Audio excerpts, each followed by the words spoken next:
இருக்குது, நம்மளுடைய வாழ்க்கையில நிறைய நெருக்கடிகள் ஏற்படுது, இப்படியான சோதனைகள் ஏற்படுது, அல்லாஹுடைய கோபத்தை நம்ம உணரும் பொழுது இந்த துவாவை நம்ம ரசூல் ஸல்லல்லாஹு அலைஹி வஸல்லம் அவர்கள் ஓதி இருக்கிறாங்க.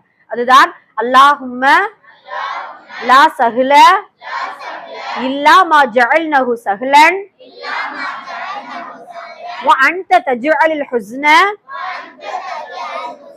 இதா ஷிஅத சஹலா. யா அல்லாஹ், நீ இலகுவான காரியத்தை தவிர வேறு எதுவும் இலகுவானது அல்ல.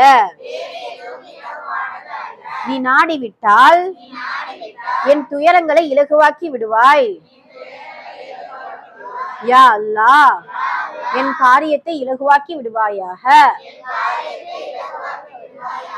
ஆமீன்.